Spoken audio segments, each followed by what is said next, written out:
itself by somewhere unclear means up to 280 members of the coalition.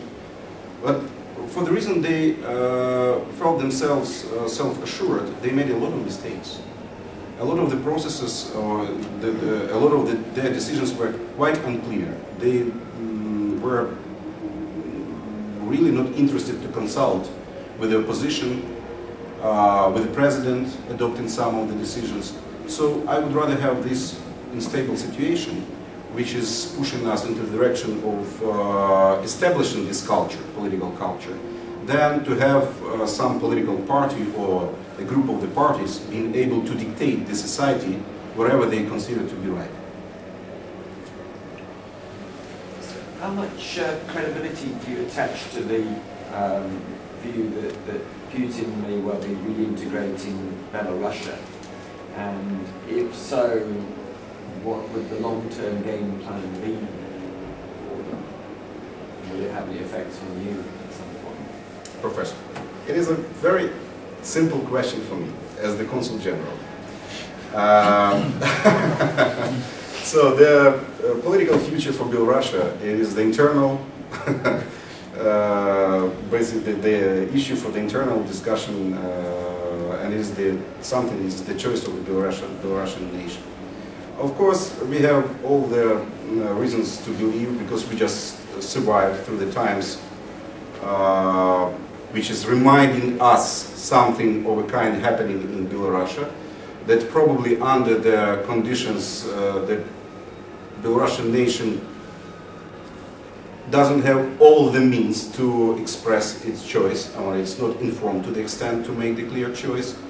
But still, our foreign policy is not directed towards any of the countries. So we're trying to establish the perimeter of friendship around Ukraine, even being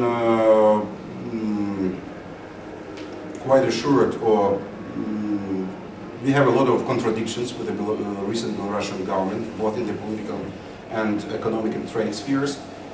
But still, it's something Ukraine cannot decide.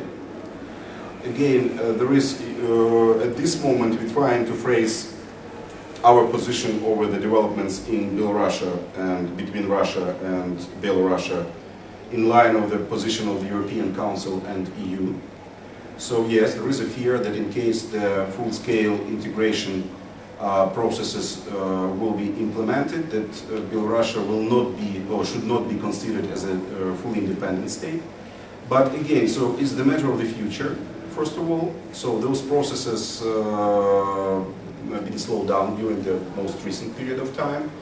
At this moment, both countries here, well, again, I finished my official part of the answering at the stage where I said that it's up for Belarusians and Russians to decide. So now I'm dwelling a little bit more, and it's kind of unofficial perspective.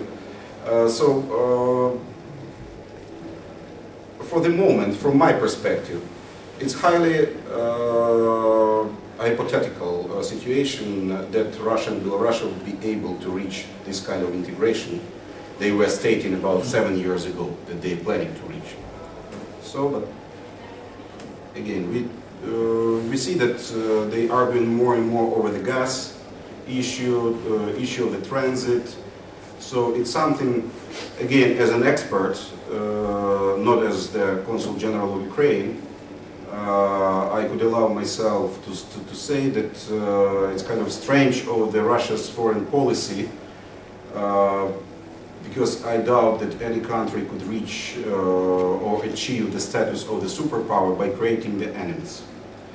So at this moment we see more of the contradictions arising every day between Russia and Belarus than the willingness to continue cooperation and integration. So let's wait and see what will happen between them. At this moment, there are the two independent countries providing the independent foreign policy. It's up to them to decide where they're coordinating this foreign policy agenda between themselves. Easy. Yeah, could I ask you a question about the future status of Kosovo and how this is viewed within Ukraine in terms of domestic opinion? I realise it may be a little difficult to comment on the political side of it, but certainly in this country and in many other parts of the European Union, it seems that it's presented as being an area of disagreement between Russia and the European Union and the US. Can I ask you how the issue plays out in Ukraine, for the Ukrainian, what the Ukrainian government's perspective is? Again, with all of the difficulties over this issue within the European Union, at this stage we are phrasing our attitude toward the issue within the line of the European policy, or the policy of the European Union. Also stating that the compromise should be reached on the basis of the EU resolution, UN resolution, I'm sorry. It is a quite complicated issue, so I would rather speak about some other aspect of this problem. I mean NATO intervention a few years ago into Yugoslavia, which was caused by the situation in Kosovo. It caused us some internal problems. At this moment, I would rather say that unlike Russia, the Kosovo issue is not cannot be considered as the important issue for Ukrainian internal political agenda. We do not see too much of the disputes or discussions happening within Ukrainian political society over this issue. But a few years ago, when NATO took the decision to intervene into Yugoslavia affairs, it caused us a lot of internal problems in the context of our intention to join NATO.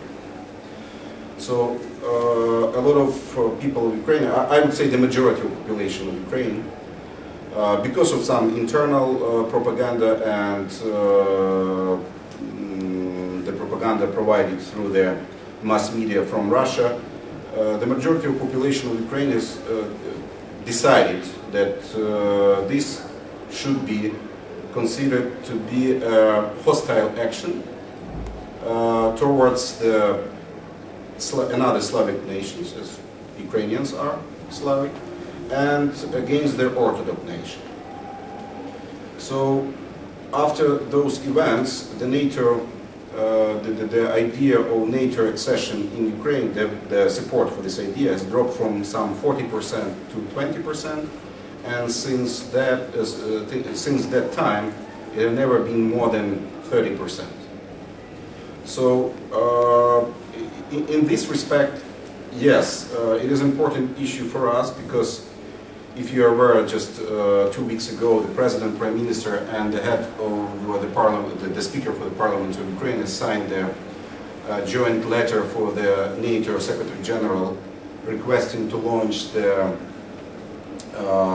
action membership plan, NATO action membership plan for Ukraine, and it's been done under the situation when the government, the authorities, doesn't have any significant public support in this case.